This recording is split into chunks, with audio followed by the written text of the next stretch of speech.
لے کے کراچی تک، پنجاب سے لے کے سندھ تک،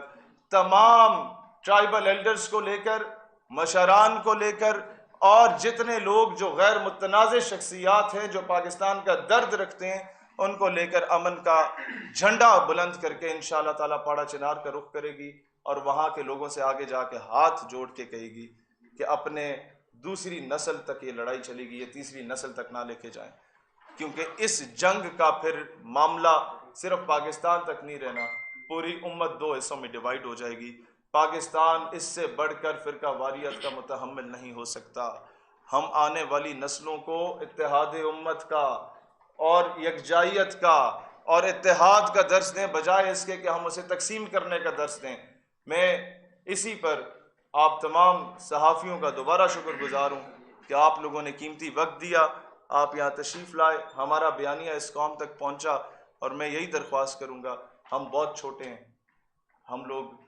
نوجوان ہیں، یہ کام شاید آج بنتا تھا وزیر اعظم کا کہ وہ کرتا، یہ کام بنتا تھا آج 50 سال پرانی پیپلز پارٹی کا کہ وہ کرتی، یہ کام بنتا تھا ان سیاسی جماعتوں کا جن کو کم از کم 25-30 سال ہو چکے ہیں۔ جب وہ نہیں کر رہے تو پھر ہمیں میدان میں اترنا پڑا۔ ہم جانتے ہیں کہ ہم شاید اپنے قد سے اونچی بات کر رہے ہیں، لیکن میں نے ماضی میں بنگلہ دیش کو الگ ہوتے ہوئے تاریخ میں ضرور دیکھا ہے، میں مستقبل میں پاکستان کے اور ٹکڑے نہیں دیکھ سکتا۔ میں اس پاکستان سے محبت نہیں کرتا، میں اس پاکستان سے عشق کرتا ہوں، اور اس کے دشمن کو اپنا دشمن سمجھتا ہوں، اس کے دوست کو اپنا دوست سمجھتا ہوں، اور یہ عشق بھی میرا روحانی بنیاد پہ ہے کہ یہ واحد ریاست ہے جو اسلام کے نام پہ حاصل کی گئی، چل رہی ہے یا نہیں چل رہی اس میں میرا اور آپ کا قصور ہے۔ اللہ تعالیٰ دین اسلام اور وطن عزیز پاکستان کا حامی و ناصر ہو، آمین ثم آمین۔ آپ دوستوں کا جو سوال کسی بھی اسپیکٹ سے ہو۔ شہید صاحب، یہ سوال یہ ہے کہ وہاں پر سیکیورٹی ادارے اپنا کردار ادا کر پا رہے ہیں یا نہیں؟ اور پارا چنار کے لوگوں نے جو پہلے احتجاج کیا ہے اس میں انہوں نے کچھ آفیسرز کے ملوث ہونے کا بھی ذکر کیا ہے کہ وہاں کے کچھ آفیسر جو ہیں وہ یہ سہولت کاری کر رہے ہیں، دوسری طرف باڑ توڑ کر ہزاروں لوگ سرحد پار سے اس وقت پاکستان کے اندر آ کے یہاں کے لوگوں کو مار رہے ہیں، تو ہمارے وہ لوگ جو تحفظ فراہم کرنے کے لیے جو ادارے ہیں وہ اپنا کردار کیوں نہیں ادا کر پا رہے؟ دیکھیے، اس پر یہ شکایات ہمیں بھی آئیں، کل پورا دن ہم نے اس پہ ہوم ورک کیا، دونوں قبائل کے نوجوان ہمارے ساتھ موجود ہیں، ان کی جانب سے بھی یہی چیز آئی کہ باہر کی انوالومنٹ دونوں طرف سے ہونے کا خدشات ہیں اور ہو بھی رہی ہے، اور یہ چیز پاکستان کبھی بھی ایکسیپٹ نہیں کر سکتا۔ اس کے بعد پھر قومیت کی بنیاد پہ اور مسلک کی بنیاد پہ تقسیم ہی نظر آتی ہے۔ اس وقت بجائے اس کے کہ ہم کسی ایک اسکول آف تھاٹ کو تنقید کا نشانہ بنائیں، ہم یہی چیز کہنا چاہتے ہیں اپنے اداروں سے بھی، اپنی گورنمنٹ سے بھی، کہ حد الوسع کوشش کریں یہاں کا جو لوکل امام یا لوکل عالم یا لوکل ذاکر بیٹھا ہوا ہے اس کی شاید وہ فہم و فراست نہیں ہے جو پاکستان کی قومی سطح کے علماء یا ذاکرین کی ہے۔ ان کو آن بورڈ لیا جائے، ریاست ان کو لے کے جائے اور درمیان میں بٹھائے تو شاید ان کا حیا کر لیا جائے، جن کی یہ سیڈیاں یا جن کی کیسٹ سن کے اپنے خطبات دیے جاتے ہیں۔ اب ان لوگوں تک گیم جا چکی ہے، اب ان کو میدان میں آنا ہوگا۔ کوئی اور آپ نے ذکر کیا ماشاءاللہ بڑا اچھا اقدام ہے، کسی نے تو یہ فیل کیا کہ اس اقدام پر جو ایکٹیو ہونا چاہیے۔ وہاں پر جس طرح کہ آپ نے اشارہ کیا کہ زمینوں کا معاملہ ہے جو فرقہ وارانہ رخ اختیار کر رہے ہیں،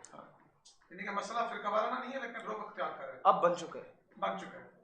محکمہ مال کے پاس سارا ریکارڈ موجود ہے، یہ ریاست اگر اپنا معاملہ خود حل کرے اور فیصلہ کرے تو یہ بہت اس نوبت۔ سر مجھے پتا ہے، میں ابھی بیل کرا کے آ رہا ہوں اپنی،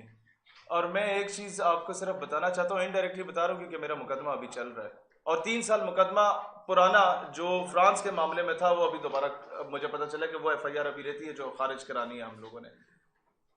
میں سمجھتا ہوں کہ اب المد کے کمرے میں بھی ایک کیمرہ اس کے منہ پہ لگا ہونا چاہیے، جج کے تو سامنے لگا ہوتا ہے، اور جو ساتھ ریڈر بیٹھا ہوتا ہے نا ایک، اس کے منہ پہ بھی کیمرہ لگنا چاہیے۔ آپ میری بات کو سمجھ چکے ہوں گے کہ محکمہ مال کے کلرک سے لے کے اوپر تک سب کے اوپر کیمرے لگے ہونے چاہیے، ان کے فرنٹ مینوں کے بھی کیمرے لگے ہونے چاہیے، ان کی کال کے ریکارڈ بھی پتہ ہونے چاہیے، ان کے 4,000-6,000 روپے کے کمیشن کے پیچھے 2 قبیلے آج لڑ گئے۔ یہ معاملہ یہیں سے سٹارٹ ہوتا ہے، ایک پٹواری کو پیسے دے کے وہ ایک کے نام پہ زمین کروا دی جاتی ہے، اور پتہ چلتا ہے کہ یار نام پہ تو اس کے دادے کی تھی، دادا تبدیل کروا دیا گیا ہے، تو یہ اسی بیس پہ یہ فسادات شروع ہوتے ہیں، اور اس کے بعد پھر پولیٹیکل وکٹمائزیشن تک بات آتی ہے، وہ بھی چھوٹی چیز ہے، پھر آتی ہے مسلکی وکٹمائزیشن تک بات، پھر بات وہاں پر ہو رہی ہوتی ہے، اور کوئٹہ، اسلام آباد، کراچی میں، جھنگ میں، اور پھر آپ کے لاہور میں دھرنے ہو رہے ہوتے ہیں۔ پھر وہاں سے بات شروع ہوتی ہے، اور یہاں کی مساجد اور امام بارگاہ جب ایک دوسرے کے خلاف بیان دیتی ہیں تو پھر تیسری قوت درمیان میں آتی ہے، پہلے مدرسے پہ دھماکہ کرواتی ہے، پھر امام بارگاہ پہ دھماکہ کراتی ہے، اور بعد میں پتہ چلتا ہے کہ احمد کانسی کو کیوں انگریزوں نے اٹھوایا تھا، کہ ان کا پلان لیک کرنے والا یہ آدمی تھا جو پہلے بھی سنی شیعہ فساد کرانا چاہتے تھے۔ یہ بات بہت چھوٹی سی چنگاری سے شروع ہوتی ہے، لیکن a stitch in time saves 9۔ ہم وہ اسٹیچ ان ٹائم کرنے آئے ہیں یہاں پر کہ مستقبل میں وہ سیوز 9 والا چکر نہ ہو، مطلب وہ اس سے بھی ہم لوگ ہاتھ نہ دھو بیٹھے۔ کوئی اور سوال کسی دوست کا؟ بہت شکریہ، جزاک اللہ خیر۔ میرے خیال ہے آپ کے ہمارے درمیان گرمی بہت زیادہ حائل آ چکی